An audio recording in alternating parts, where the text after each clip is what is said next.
Bon, c'est un secret pour personne. Mario de Muraille, pour moi, c'est la reine du monde, c'est la meilleure écrivaine. J'ai fait beaucoup déjà de vidéos sur ce qu'elle avait fait, sur ce qu'elle avait pu faire. Sauf que si je fais une vidéo sur chacun de ses livres, je ne fais plus que ça sur ma chaîne, quoi. Et vu que c'est les vacances, puisque je sors d'une grosse vidéo sur Kirikou qui m'a pris beaucoup de temps de montage, beaucoup plus que vous ne pouvez l'imaginer, et que là j'ai envie de faire une vidéo sympathique et rapide à faire, je vais faire une tier list. C'est tellement ringard les tier list. Mais c'est pas grave, ça marche bien. Bref, je me suis dit que ça pouvait être sympa de faire un petit classement finalement de tous les livres de Muraille que j'ai lus pour que vous ayez déjà une petite idée. Si ça peut vous donner envie d'en lire certains, c'est aussi ça le but, tu vois. Mais c'est aussi pour moi, ça peut être sympa d'essayer de voir lesquels je place en préféré ou en moins bien. Donc bref, j'ai préparé 6 niveaux de classement. Déjà, bon, il y a bof, parce que même si j'adore Muraille, il y a des bouquins à elle auxquels je n'ai pas forcément accroché ou que j'ai pas forcément aimé. C'est pas parce que on a un écrivain qui est notre préféré au monde ou même notre meilleur réalisateur, notre acteur préféré, ça veut pas dire qu'on aime tout ce qu'il fait. Ça veut pas dire non plus que c'est nul, mais il y en a qui m'ont moins marqué pour diverses raisons. Sympatoche. Là, c'est sympa, tu vois, mais c'est pas des œuvres qui m'ont forcément marqué. C'est des œuvres que j'aime bien, mais que je vais peut-être pas forcément relire ou qui m'ont pas plus. Voilà. C'est pour ça, c'est sympatoche, c'est sympatoche. OVNI. Alors, OVNI, c'est les inclassables. Et parce que Muraille, elle aime bien faire des trucs très réalistes, avec un peu d'humour ou quoi. Il y en a qui rentrent pas du tout là-dedans, qui sont, ouais, qui détonnent dans le tas, tu vois. Il y a des œuvres à elle, tu sais pas comment les placer parce qu'elles sont tellement étranges ou originales que, voilà. Donc je préchote déjà qu'il y en aura qui seront dans OVNI. C'est pour ça que je mets ça à ne pas manquer. Là, en fait, de toute façon, ces trois, je montrais avec le doigt comme si vous pouviez voir, ces trois-là, ça y est, ces trois-là, c'est ceux, il faut les lire, ça. À ne pas manquer, c'est la base. C'est là, ça devient vraiment très bien. On arrive dans le culte, tu vois.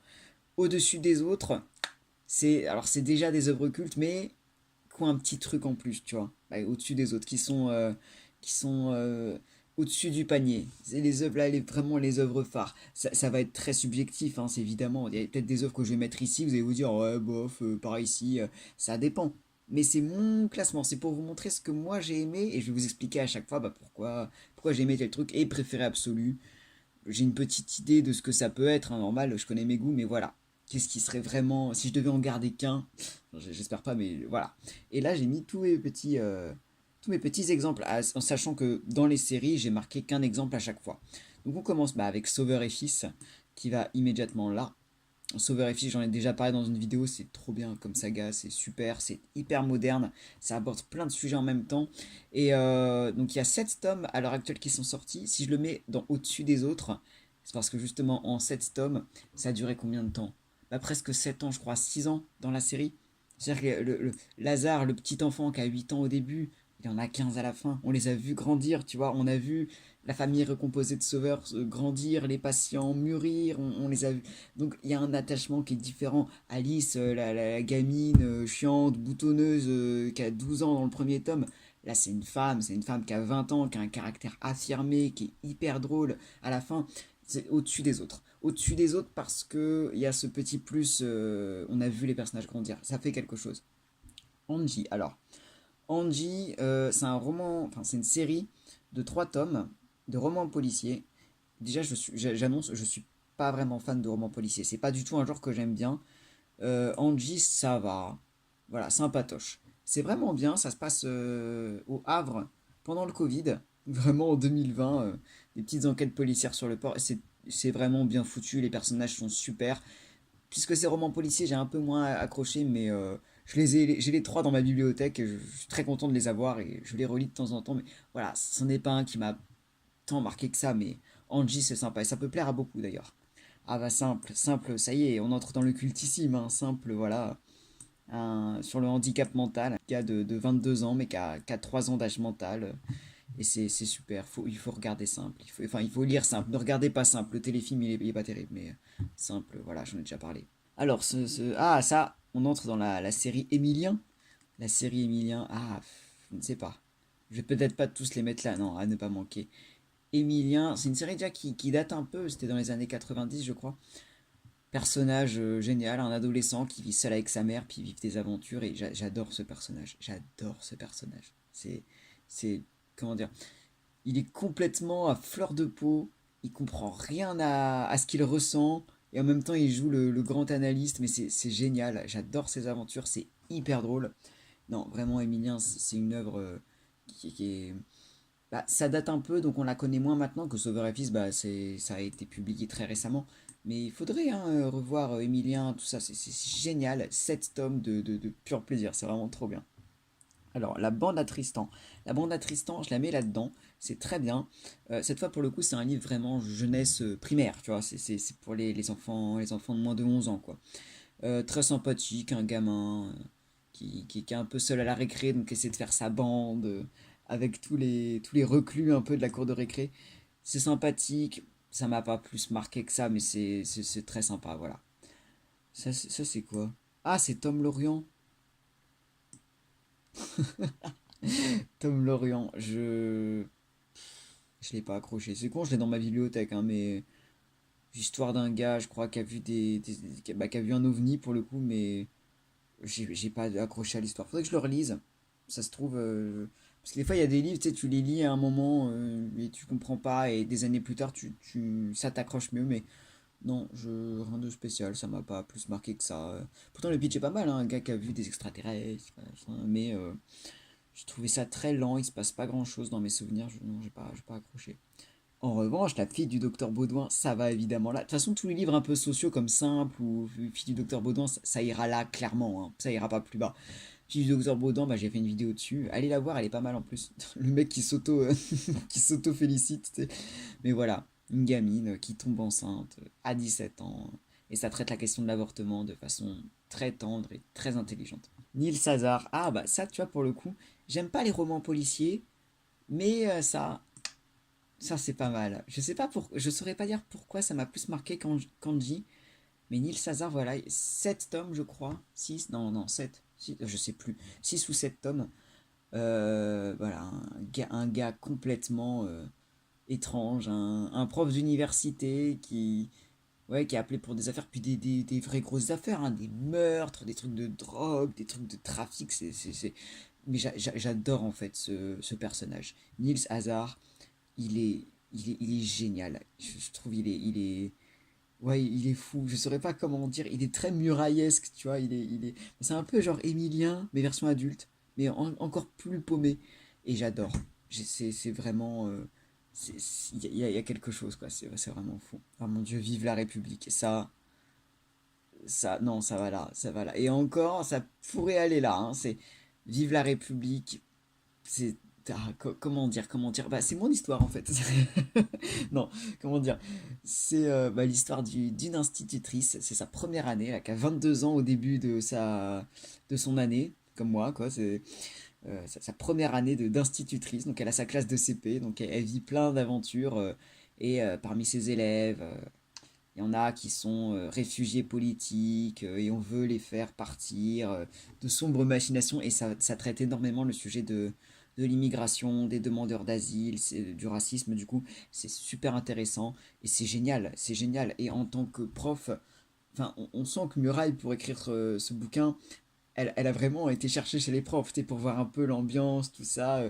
C'est super. Je crois que c'est le plus Muraille des bouquins. Il y a tout dans ce bouquin. Il y a des thèmes sérieux, mais vraiment sérieux, tu vois, c'est pas n'importe quoi, mais qui sont dits de façon, pas pour des enfants, tu vois, pas en mode, non, non, c'est fait de façon, je sais pas, il y a de l'humour, ça pince, c'est génial, ça attaque là où il faut attaquer, c'est super drôle. La classe de CP de Cécile, l'instit du coup qu'ils appellent Cécile, sa classe de CP, on connaît tous les élèves, au bout d'un moment, ils ont tous leur petite personnalité, leurs petits ennuis, leur potentiel, j'adore. Et à titre personnel, le moment où Cécile se fait inspecter la première fois, c'est c'est mon inspection.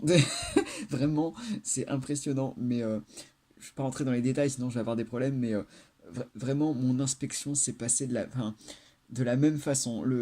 L'entretien avec l'inspecteur, c'est moi. C'est vraiment du foreshadowing à ce niveau-là. Non, vive la République, il est dans la même veine sociale que Baudouin ou Simple, mais il a ce truc en plus, tu vois. Il est, il est particulier. C'est un incontournable, vraiment, vraiment, vraiment. En plus, il a été réédité il y a pas longtemps, donc il est facile à trouver. Allez le voir, vraiment, allez le voir. Alors, le chien des mers. Je comprends pas ce bouquin. C'est un bouquin que je comprends pas. C'est l'un des premiers de Muraille qui a vraiment bien marché. C'est un bouquin, bah, encore une fois, adressé aux jeunes, vraiment aux jeunes jeunes. Et, et je comprends pas le succès parce qu'il a gagné plein de prix, tu vois, mais je comprends pas. C'est, il est pas mauvais, mais il y a aucun intérêt. En fait, j'arrive pas à retrouver l'écriture de Muraille dedans.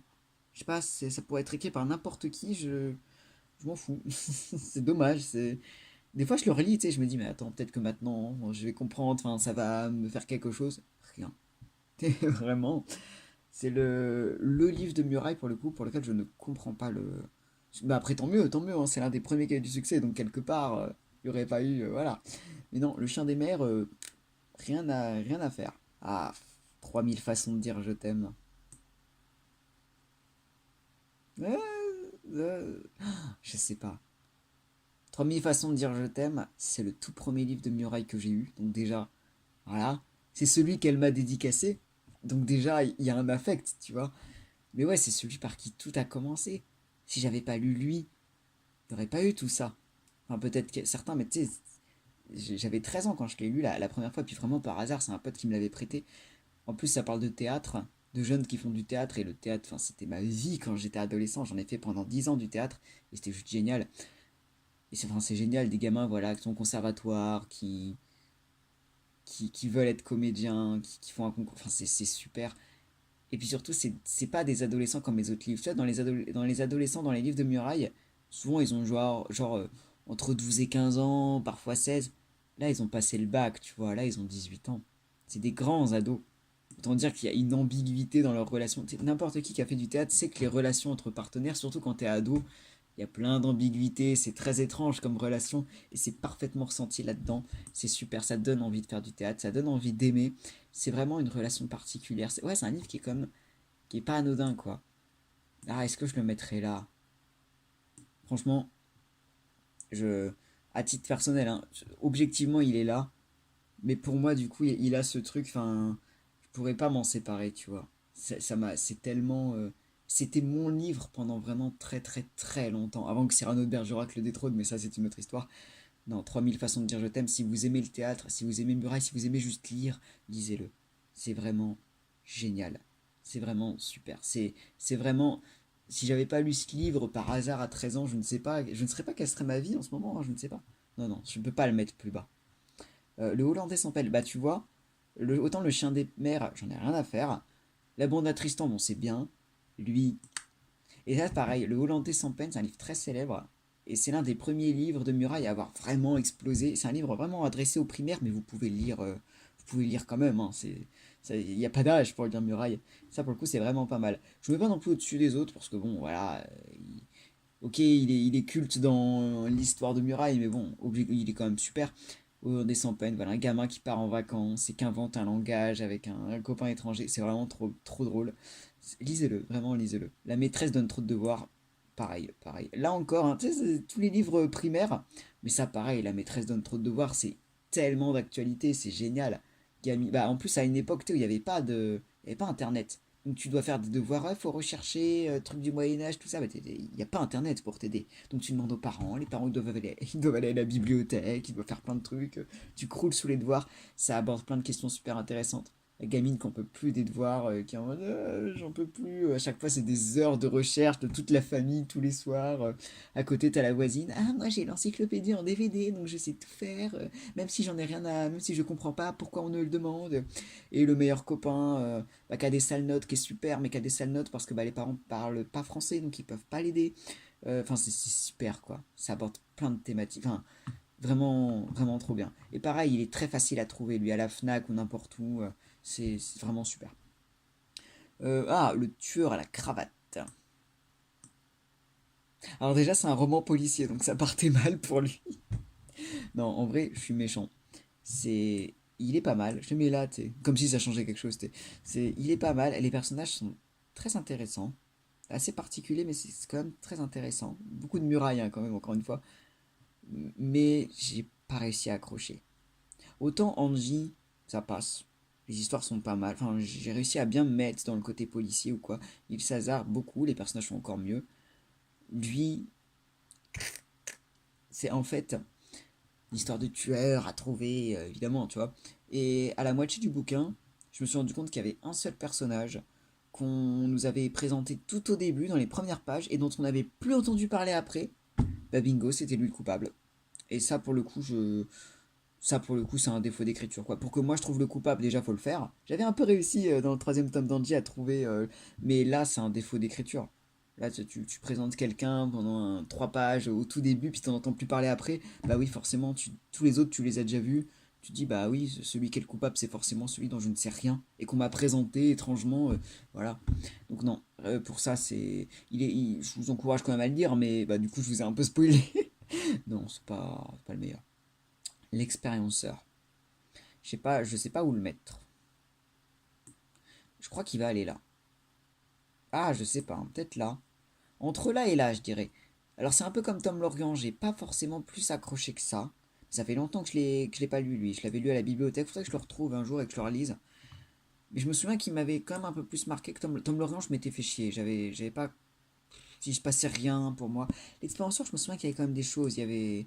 C'était encore un truc policier, mais il se passait des trucs. C'était quand même plus. Il y avait des choses. Alors je dirais sympatoche. Allez, sympatoche. Mais voilà. C'est à revoir. De toute façon, ceux-là, ils sont pas mauvais, hein, même ceux-là, techniquement. Mais celui-là, il faudrait que je le relise. Je pense qu'il y a un bon potentiel. Je n'avais pas gardé un mauvais. Je crois que j'étais peut-être trop jeune pour l'avoir lu. Mais voilà. Ah, papa et maman sont dans un bateau. Hop là, ça rejoint la veine hein, des romans sociaux, tu vois. C'est pas le plus facile à lire, mais c'est l'un de ceux qui m'a le plus touché. Une famille, voilà, le père, la mère, le frère et la sœur, qui font que se croiser, qui ont chacun leurs problèmes dans leur, au travail pour les parents, puis à leurs écoles et au collège pour les gamins. Et ouais, ils ont tous leurs problèmes ou quoi, et ils finissent par tous avoir le rêve secret de partir, tout plaquer et vivre dans une yourte mongole. Je sais que comme ça peut paraître un peu bizarre, mais ça l'est, ça l'est. Et je me rappelle, quand je l'avais lu, j'avais 13 14 ans, j'avais pas forcément accroché, parce que bon, je lisais les chapitres où c'était la gamine, tu sais, parce que la gamine, elle était au collège, elle avait mon âge, ses problèmes, je comprenais un peu. Le petit, à l'école, je comprenais aussi. Je veux dire, le père et ses soucis de restructuration dans sa boîte de transport routier, je m'en foutais complètement.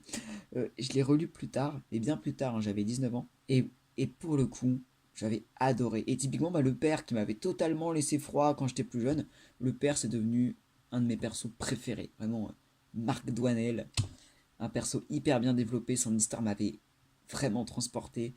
C'est voilà, c'est pas le plus facile à lire. C'est peut-être le plus adulte entre gros guillemets de Muraille. Pas dans le sens où c'est pour adultes, mais dans le sens où faut. Tu lis ça à 11 12 ans, peut-être que t'as du mal, peut-être que tu rentres pas vraiment dedans. Mais voilà, ça parle du capitalisme. Ça parle de voilà, du capitalisme, de l'industrialisation de tout. Et donc c'est des thèmes. Mais il est génial. Faut voilà. Ça demande une certaine maturité, je pense, pour le lire, mais il est superbe. Et il est vraiment sous-coté, hein, vraiment. Il est par rapport aux autres qui sont partout. Lui, si vous sentez l'énergie de le faire, si vous vous sentez suffisamment âgé, au moins 15 ans, je dirais, faites-le. Vraiment, il y a beaucoup de choses très bien. Ma vie a changé. Bah pour le coup, ça va être un ovni, lui. Alors, il serait là-dedans. Il est à ce niveau-là. Avec un voilà, mère célibataire qui élève son fils et qui tombe un jour sur un elfe. Je crois que c'est un elfe qui, qui arrive dans sa maison comme ça. Tu te dis, ok, d'accord. Et voilà, tout ce truc. Et en fait, il y a peu de fantastique chez Muraille. Tu sais, elle aime bien les romans policiers, les romans réalistes, forcément, qui parlent de la société. C'est assez rare, en fait, les romans un peu fantastiques chez elle. Donc c'est pour ça que je le mets là, c'est parce qu'il il est spécial, quoi. Il parle d'un elfe, le petit peuple. C'est un peu bizarre, enfin, c'est pas bizarre, mais il est à part, je dirais. Mais il est, en termes de qualité, il est là, tu vois. Mais OVNI, je peux pas le mettre en même temps, enfin, mais il est super. Il est très drôle, beaucoup de super répliques. Non, vraiment, vraiment, faut le lire aussi, faut le lire. Maïté Coiffure, aucun souci, voilà. Maïté, ouais, non, je n'avais jamais parlé, mais j'ai jamais parlé de Maïté Coiffure, enfin, à mes élèves seulement. Maïté Coiffure, un gamin qui aime pas l'école, qui s'ennuie, qui sait pas trop quoi faire dans la vie. Puis ouais, qui aime pas l'école. Pas il est pas nul, tu vois. Mais il comprend rien, c'est pas pour lui. Et à son stage de troisième, eh ben, il a rien trouvé d'autre, donc il fait son stage dans le salon de coiffure du quartier. Et il se découvre une passion pour la coiffure. Et il découvre que non seulement il est très doué pour la coiffure, mais surtout qu'il est doué pour travailler. Que bon, bah pour l'école, bah, il est pas dans son élément, mais qu'au travail, il est compétent.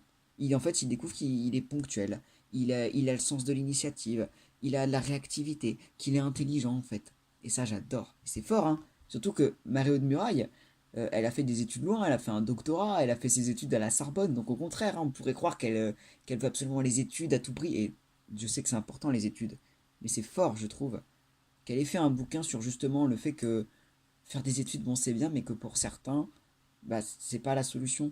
Pas parce qu'ils sont nuls, mais parce qu'ils s'épanouiront autrement. Et ça veut pas dire qu'ils sont pas intelligents. Maïté Coiffure, c'est un roman qui m'a beaucoup, beaucoup touché. Et je recommande à vraiment plein, plein de monde. Malo de l'Ange, ça c'est une série, bah, hop là, ça, ça va là-dedans aussi. Série qui se passe au Moyen-Âge. Les persos sont super, mais le langage est bizarre. Bon, c'est pas le langage du Moyen-Âge, mais c'est le langage de l'argot, tu vois. Genre, il y a des voleurs ou quoi, mais c'est pas des voleurs, tu sais, c'est des crinches.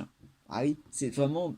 C'est un langage un peu spécial, quoi. Donc c'est quand même particulier, mais Malo de l'Ange, c'est cultissime aussi, quoi. Mais c'est un peu comme papa et maman sont dans un bateau. C'est.